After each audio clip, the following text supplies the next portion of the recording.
ရှောလူကရှင်ဘရင်အရာကနေကြပြီနန်းကြပြီဒါပေမဲ့လူတွေအမြင်မှာတော့ရှောလူကနန်းပေါ်မှာထိုင်နေတော့မယ်ကြပြီဆိုတာကဘသူကတတ်မှတ်တာလဲဖခင်ကတတ်မှတ်တာရှောလူအမြင်ရောလူအမြင်မှာကသူကနန်းတော်ပေါ်မှာပဲရှိသေးတယ်သူကပလင်ပေါ်မှာပဲရှိသေးတယ်ဖခင်သခင်ကျင်ညာတာလဲသိရောလာဘာဖြစ်လဲဆိုစိတ်တက်ကြတယ်ဘာဖြစ်လို့လဲသိလဲရှောလူကိုသူကိုယ်တိုင်ဗိတ်တိတ်ပေးခဲ့တာသူကိုယ်တိုင်လက်တင်ခဲ့တယ်သူကိုယ်တိုင်ကောင်းကြီးပေးခဲ့တယ်ကိုယ်တိုင်ဆုတောင်းပေးခဲ့တယ်ဒါပေမဲ့အခုဖခင်သခင်ကရှောလူကိုဘာဖြစ်လဲပယ်လိုက်ပြီတင်လက်တင်ပေးတဲ့လူကတင်ကောင်းကြီးပေးတဲ့လူတင်ဆုတောင်းပေးတဲ့လူကဖခင်သခင်အချိန်မျိုးပြန်နှုတ်နိုင်တယ်သူဒါကြောင့်နာခံခြင်းကအရန်အရေးကြီးရှမွေလကအကျွန်ုပ်ဒီအဘယ်သို့သွားနိုင်မည်ရှောလူကြားလင်တပ်ပါလိမ့်မည်ဟုရှောက်တော်ထာဝရဘုရားကဤသားတို့တွင်ငါအဖို့ရှင်ဘရင်တပါးဣတရီလအဖို့မဟုတ်ငါအဖို့ဖြစ်တယ်ရှောလူတော်ကဘာပြောလဲလူတွေကတောင်းဆိုတာမှတ်ထားတော့ဘုရားသခင်ကသင်အရန်ပူစာလဲပေးတယ်ဤသားတို့တွင်ငါအဖို့ရှင်ဘရင်တပါးကိုငါပြင်ဆင်ပြီရှမွေလကအကျွန်ုပ်ဒီအဘယ်သို့သွားနိုင်မည်ရှောလူကြားလင်တပ်ပါလိမ့်ဘာဖြစ်လို့လဲနောက်ဘရင်တပါးကိုခတ်မဲ့ကိစ္စထာဝရဘုရားကဖော်မြူလာပေးနွားမတန်းကိုယူ၍ငါဒီထာဝရဘုရားရစ်ပူဇော်ခြင်းကလာပြီဟုပြောလောယေရှဲကိုလည်းရစ်ပွဲသို့ခေါ်ဖိတ်လောထိုအခါသင်ဒီအဘယ်သို့ပြုရမည်ကိုငါပြမည်ငါဒီနာမဖြစ်ထုတ်ပြတော်သူကိုငါအဖို့ဗိတ်သိက်ပြရမည်တော်မူသည်ပြဿနာကယေရှဲမှာသားကတစ်ယောက်တည်းမဟုတ်ယေရှဲမှာသားဘယ်နှယောက်ရှိလဲ၈ယောက်ရှိတယ်အဲ့၈ယောက်တည်းကဘယ်သားကရှင်ဘရင်ဖြစ်မလဲဆိုတာရှမွေလကိုယ်တိုင်မသိဘူးသိဖို့လည်းဖခင်အခွင့်မပေးထားအောင်ရှမွေလပြု၍ဗက်လင်မျိုးသို့သွားလေ၏ဗက်လင်မျိုးသားအသက်ကြီးသူတို့သည်ရှမွေလနှင့်အတွေ့သောအခါတုံလုံး၍ကိုတော်ဒီချမ်းသာပေးလျက်လာတော်မူသလိုဟုမေးလျှောက်ကြဖခင်လူလာရင်အမြဲတမ်း message နှစ်ခုပါတယ်သင်တို့ထင်တာဖခင်လူအိုးဒီတယောက်လာရင်အမြဲတမ်းကောင်းကြီးရှိနေမှာပဲထာဝရကာလတိုင်ငါတို့ကောင်းကြီးပေးမှာပဲလူတွေကလေကောင်းကြီးပေးမဲ့တဲ့တင်မဲ့မျှော်လင့်နေဆုံးမတန်မမျှော်လင့်ဝိညာဉ်တော်ကပြောတယ်ဝိညာဉ်တော်နဲ့ပြည့်တဲ့လူအကုန်လုံးဝိညာဉ်တော်ရဲ့ဆုံးမခြင်းကိုခံရမယ်ချမ်းသာပေးလျက်ထာဝရဘုရားရစ်ပူဇော်ခြင်းကငါလာပြီတဲ့ငါကောင်းကြီးပေးဖို့လာတာဖြစ်တယ်မိမိတို့ကိုတန့်ရှင်းစေပြီးမှငါနဲ့အတူရစ်ပွဲတို့လာကြဟုဆိုတဲ့ဖြစ်ယေရှဲနဲ့သူဤသားတို့ကိုတန့်ရှင်းစေ၍ရစ်ပွဲတို့ခေါ်လေ၏ဖခင်လူကကျေးဇူးတော်ချီးမွမ်းတဲ့အချိန်မှာသူတို့ကအသားကိုစားခွင့်ရှိအခုအားလုံးအရှိမစောင့်နေပြီသူတို့ဒီရောက်တော့အခါအေလျာဘကိုကြည့်ရှု၍ဖခင်လူကဘာပြောလဲသိလားရှမွေလကစင်စစ်ထာဝရဘုရားအခွင့်နဲ့ဗိတ်တိတ်ခံရတော်သူသည်ငါရှိမှရှိပြီဟုဆိုလေတော့ရှမွေလကအိုးအကိုကြီးကိုကြည်ပြီးမှဖယားသခင်ကောင်းကြီးပေးမဲ့လူကဒါမျိုးပဲဘာဖြစ်လို့လဲသိလားရှောလူတုံးကလည်းအရက်ရှိရှိထောင်ထောင်မောင်းမောင်းချောချောမောမောအခုဒီအကိုကြီးကိုကြည်တော့ရှမွေလကဖယားလူပဲနော်ဖယားလူပဲကောင်းကြီးပြီးတော့မှာပဲလို့ပါဇက်ကထုတ်ပြောတဲ့အချိန်မှာထာဝရဘုရားကပြောထာဝရသူဤမျက်နာသူဤအရက်ကိုမကြည့်မရှုနေသူကိုငါပယ်ပြီဒီတယောက်ကပညာတတ်တယ်ဒီတယောက်ကဓာတ်တတ်တယ်ဒီတယောက်ကဓာတ်လုံးတတ်တယ်သူထင်တဲ့အတိုင်းဒီတယောက်ကဓာတ်ကျွမ်းတယ်ဆိုတာဒီနေရာမှာခံရမယ်လို့နင့်ကိုဘယ်သူပြောလဲဒါတိကိုတဲ့ management တွေဘယ်လောက်တင်နေဖះအတမကြမရဘူးဖယားသခင်ကဖယားလူကိုပြန်တင်ပေးတာထာဝရဘုရားကသူဤမျက်နာသူဤအရက်ကိုမကြည့်ရှုနဲ့သူကိုငါပယ်ပြီးထာဝရဘုရားသည်လူကိုမြင်တဲ့ကဲ့သို့မြင်တော်မူသည်မဟုတ်လူသည်အစင်တရံကိုကြည့်ရှုတတ်၏ထာဝရဘုရားမူကနှလုံးကိုကြည့်ရှုတတ်သည်ဟုရှမွေလအာမိန်တော်မူ၏ယာကုပ်ခန်းကြီးနဲ့စံမီနဲ့လမ်းမယ်စဖတ်မယ်တဲ့ဆုံးယေရှုခရစ်တော်ကိုယုံကြည်ခြင်းအရာ၌မျက်နှာလိုက်ခြင်းမရှိကြနဲ့သင်တို့ဤဝတ်ပြုစည်းဝေးကြောင်းထဲသို့ရွှေလက်စွပ်နှင့်တင့်တယ်သောအဝတ်တို့ကိုဝတ်အဘိစောက်ပြတ်တတ်သောအဝတ်ကိုဝတ်ဆင်ထားသည့်ဆင်းရဲသောသူတဦးတည်းဝင်တော်အခါသင်တို့သည်တင့်တယ်သောအဝတ်ဝတ်ဆင်ထားသောသူတို့ဂရုစိုက်လျက်သင်သည်ဤနေရာတွင်ထိုင်မှာဟုဆို၍ဆင်းရဲသောသူတို့မူကားသင်သည်ထိုနေရာတွင်ရပ်နေပါတို့မဟုတ်ငါဤချင်ရင်ကြမ်းပြင်ပေါ်၌ထိုင်မှာဟုဆိုလျင်သင်တို့သည်အချင်းချင်းကြား၌လူဒန်းစားခွဲခြား၍မကောင်းသောသွေးသောကြံစီမှုတို့ဖြင့်တရားစီရင်တော်ဖြစ်ကြပြီဒီဖက်ယူဒတံမှာဘာပြောလဲသိလားလူဤမျက်နာကိုမထောက်နဲ့တဲ့လူရဲ့မျက်နာကိုလုံးဝမထောက်နဲ့တဲ့ဘုရားသခင်ဟာတင်ထောက်ရမယ့်အရာကဘာလဲသိလားအဲ့ဒီလူရဲ့အထဲကထာဝရဘုရားရဲ့မျက်တာကိုပဲတင်ထောက်ရမှာလူရဲ့မျက်နာကိုထောက်တာအကျင့်ပါသွားရင်ဘာဖြစ်သွားလဲသိလားတင်ဟာတရားစီရင်တတ်တော်သူဖြစ်သွားတယ်ငါညီအကိုတို့ဘုံအတည်နဲ့ပြည့်စုံတော်မူသောငါတို့သခင်ယေရှုခရစ်တော်ကိုယုံကြည်ခြင်းအရာ၌သင်ကားတဲ့ယေရှုခရစ်တော်ကိုယုံကြည်တဲ့လူဆိုလို့ရှိရင်မျက်နာလိုက်လို့မရဘူးဒ discrimination ရှိလို့မရခွဲခြားဆက်ဆံခြင်းရှိလို့မရအောင်အသင်းတော်အထဲထဲမှာခွဲခြားဆက်ဆံခြင်းတွေရှိလို့လုံးဝမရအောင်လူတိုင်းကိုသင်ချစ်ရမယ်လူတိုင်းကိုသင်တတွေးတထားတဲ့သင်ဆုတောင်းပေးရမယ်ဆက်ဆံရမယ်အားလုံးဒီခရစ်တော်နီးသူတန်ဖိုးရှိတယ်ဆိုတာနားလည်ရမယ်တခါတလေကြာရင်ဆရာတို့တွေကဘာဖြစ်တတ်လဲသိလားခွဲခြားဆက်ဆံခြင်းတွေရှိတတ်တဲ့ church ထဲမှာဘုရားသခင်အရန်ယုံကြတယ်ဒီရိုးသားတဲ့လူဖြစ်ပါစေခွဲခြားခြင်းမရှိတဲ့လူဖြစ်ပါဘုရားအရှိမဆင်းရဲသားဆိုတာဆရာအောက်မှာဖတ်အခန်းငယ်3ဖတ်အောင်သင်တို့ဒီ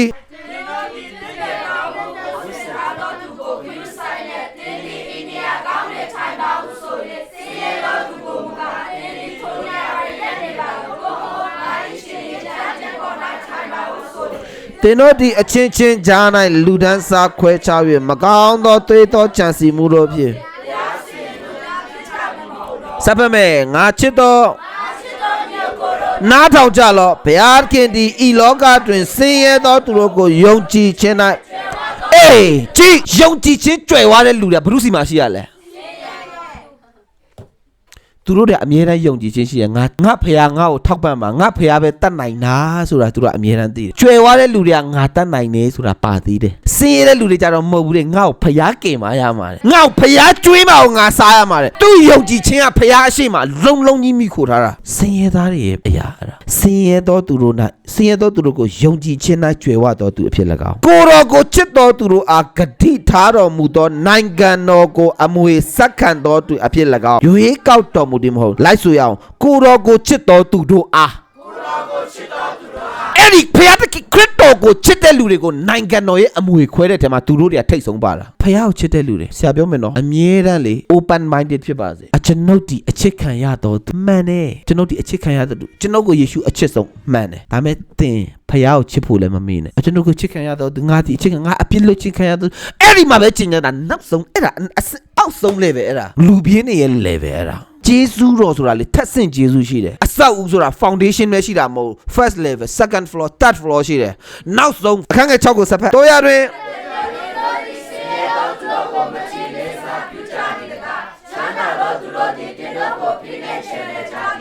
သူတို့သည်သင်တို့ကိုတရားရုံးတို့ဆွဲခေါ်သွားကြသည်မဟုတ်သင်တို့သည်ဆင်းရဲသောသူတို့ကိုမထီလေးစားပြုကြသည်တကားသင်တို့ကိုဖိနှိပ်ခြင်းနဲ့ကြလိမ့်မဟုတ်တော့သူတို့သည်သင်တို့ကိုတရားရုံးသို့ဆွဲခေါ်ကြသည်မဟုတ်ခန်းငယ်ခုမှာသင်တို့နှင့်ဆက်လင်း၍ခေါ်ဝေါ်သမုတ်တီကောင်းမြတ်သောနာမကိုသူတို့သည်မဆိုသင်တို့ကိုဘာလို့ခေါ်လဲတရားလူတွေအပြင်ကလူတွေဘာလို့ခေါ်လဲခရစ်ယာန်လို့ခေါ်တာခရစ်ယာန်ခရစ်တော်ကိုစော်ကားကြပြီမဟုတ်လားတဲ့အခန်းငယ်၈ကိုဖတ်ရအောင်သင်တို့သည်ချမ်းသာတဲ့အညီကိုဝတ်ချင်တာရှိတော်သူတို့ကိုလည်းညံ့ချရတာမျိုးတော့ဘုံမြတ်တဲ့တရားတရားကိုအမှန်တကယ်စောင့်ကြည့်လေကောင်းတော်မူကိုပြုကြလေပြီတိုးတော့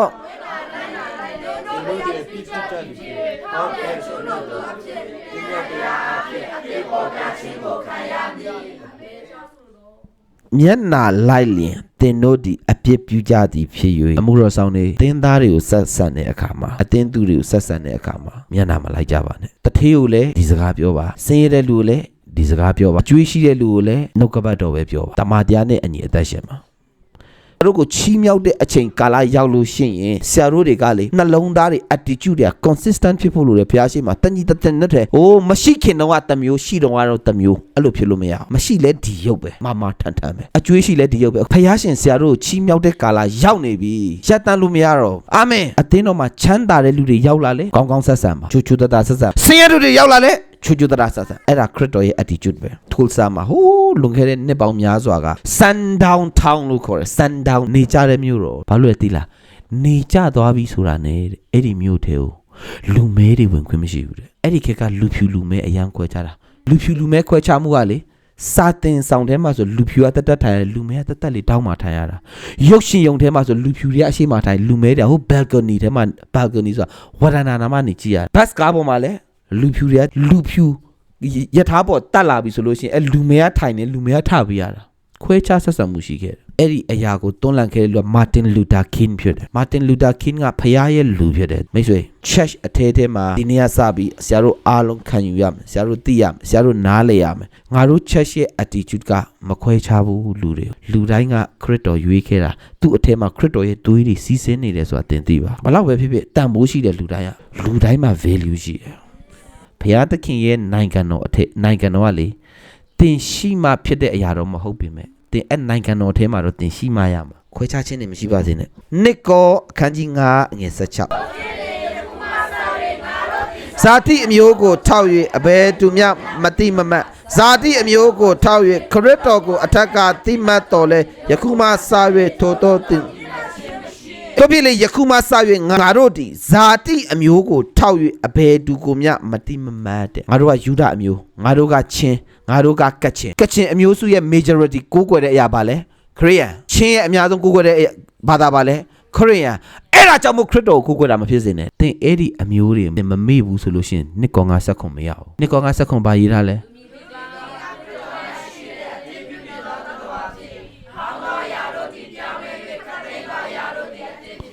အေးတွေ့လားသင်အမျိုးကြီးကိုသင်အရန်ဆွဲလန်းတဲ့၍သင်ဘယ်တော့မှအသက်မဖြစ်သေးဘူးအဟောင်းမှာအဟောင်းပဲသင်ဆရာအားလုံးတတိပေးခြင်းနဲ့ချစ်တဲ့စိတ်နဲ့ခွဲခြားခြင်းလုံးဝမရှိပါနဲ့အမှုတော်ဆောင်ထဲမှာလည်းမရှိနဲ့အားလုံးကတန်ဖိုးရှိတယ်သင်ရဲ့အပြောဆိုတွေလူတယောက်ပေါ်တယောက်ဆက်ဆံတဲ့